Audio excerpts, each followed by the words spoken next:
Hi నమస్తే అండి. నా పేరు Uma. Welcome back to dream kitchen. ఈరోజు మన డ్రీమ్ కిచెన్‌లో ఆంధ్ర వారి ఫేవరెట్ స్వీట్ అయిన పరమాన్నం ఎలా ప్రిపేర్ చేసుకోవాలో నా స్టైల్‌లో చూపిస్తాను. నేను చెప్పినట్టుగా మీరు ప్రిపేర్ చేసుకుంటే మనకి రోజంతా కూడా ఇదే కన్సిస్టెన్సీలో ఉంటుందండి. వీడియోని స్కిప్ చేయకుండా చివరి వరకు చూడండి. ఎవరైనా ఫస్ట్ టైం నా ఛానల్‌ని చూస్తున్నట్లయితే ప్లీజ్ సబ్స్క్రైబ్ చేసుకోండి. నాకు వేరొక ఛానల్ కూడా ఉందండి. ఆ ఛానల్ లింక్‌ని కూడా ఈ వీడియో కింద డిస్క్రిప్షన్‌లో ఇస్తాను. ఒకసారి చూడండి. ఇంకా మనం లేట్ చేయకుండా ప్రాసెస్‌లోకి వెళ్ళిపోదాం. ముందుగా ఒక గ్లాసు బియ్యానికి ఒక గ్లాస్ సగ్గుబియ్యం లేదా ముప్పావు గ్లాస్ సగ్గుబియ్యాన్ని సెపరేట్‌గా గిన్నెలో తీసుకొని 2, 3 సార్లు కడిగేసుకొని ఇలా నానబెట్టుకోవాలి. మీరు తీసుకున్న సగ్గుబియ్యం సన్న సగ్గుబియ్యం అయితే 30 నిమిషాలు సరిపోతుంది. అదే లావు సగ్గుబియ్యం అయితే పావు గంట అయినా సరిపోతుందండి. తర్వాత స్టవ్ వెలిగించుకుని గిన్నె పెట్టుకుని 1/2 లీటర్ పాలు వేసుకోవాలి.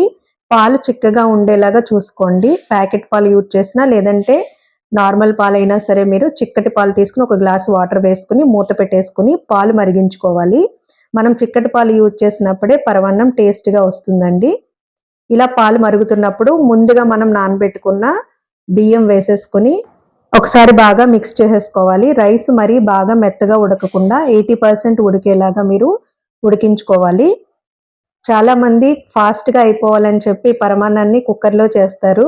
కానీ ఆ ప్రాసెస్ కన్నా ఈ ప్రాసెస్ కొంచెం టైం పడుతుంది. లాంగ్ ప్రాసెస్ అయినా టేస్టీ పరమాన్నం తినాలి అంటే మీరు కూడా ఎప్పుడన్నా టైం ఉన్నప్పుడు ఈ ప్రాసెస్‌ని ఫాలో అవ్వండి. ఇలా మనకి రైస్ 80% కుక్ అయిన తర్వాత సగ్గుబియ్యం యాడ్ చేసేసుకోవాలి.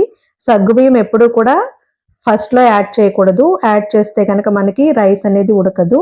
కాబట్టి 80% రైస్ కుక్ అయిన తర్వాత సగ్గుబియ్యం వేసుకొని ఇలా 2, 3 మినిట్స్ ఉడికించుకుంటే మనకి సగ్గుబియ్యం కూడా ఇలా ఉడికిపోతుంది. ఇప్పుడు హాఫ్ టేబుల్ స్పూన్ ఇలాచీ పౌడర్ యాడ్ చేసుకుని బాగా మిక్స్ చేసుకోవాలి. మనకి కన్సిస్టెన్సీ అనేది బాగా థిక్‌గా ఉంది, పాలు మరి దగ్గరికి వచ్చేసినట్టున్నాయి అనుకుంటే కాచిన పాలు కొన్ని యాడ్ చేసుకోవచ్చు. కన్సిస్టెన్సీ మాత్రం మనకి ఇప్పుడు నేను చూపించే విధంగా ఉండేలా చూసుకోండి. మీకు ఆ రోజంతా కూడా ఇదే కన్సిస్టెన్సీలో ఉంటుంది. మీరు పాలు బదులుగా వాటర్ యాడ్ చేస్తే గనక పరమాన్నానికి పర్ఫెక్ట్ టేస్ట్ అనేది రాదండి. తప్పకుండా ఈ చిట్కాని ఫాలో అవ్వండి. తర్వాత స్టవ్ వెలిగించుకుని పాన్ పెట్టుకొని 3 టేబుల్ స్పూన్లు నెయ్యి వేసుకుని నెయ్యి మరిగిన తర్వాత జీడిపప్పు వేసుకుని ఫ్రై చేసుకోవాలి. జీడిపప్పు కొంచెం ఫ్రై అయిన తర్వాత కిస్మిస్ కూడా వేసుకుని ఫ్రై చేసుకుని పక్కన పెట్టేసుకోవాలి. ఇప్పుడు బెల్లం యాడ్ చేసుకోవాలి. బెల్లం అనేది ఇంత క్వాంటిటీ తీసుకోవాలని అయితే నేను చెప్పనండి. ఎందుకంటే ఎవరి టేస్ట్ ప్రకారం వాళ్ళు బెల్లం యాడ్ చేసుకోవచ్చు. స్వీట్ ఎక్కువ తినేవాళ్ళు కొంచెం ఎక్కువ యాడ్ చేసుకోవచ్చు. ఇలా బాగా మిక్స్ చేసేసుకుని బెల్లం కరిగిపోయిన తర్వాత మనం ముందుగా వేయించి పెట్టుకున్న జీడిపప్పు, కిస్మిస్ కూడా వేసేసుకుని బాగా మిక్స్ చేసుకుని వేడివేడిగా సర్వ్ చేసేసుకోవడమే.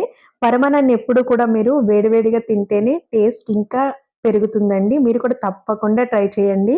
చూసారు కదా నా స్టైల్‌లో ఆంధ్ర వారికి ఎంతో ఇష్టమైన పరమాన్నం ఎలా ప్రిపేర్ చేసుకోవాలో మీరు కూడా తప్పకుండా ఈ రెసిపీని ట్రై చేసి మీకెలా కుదిరిందో కామెంట్ రూపంలో తెలియచేయండి.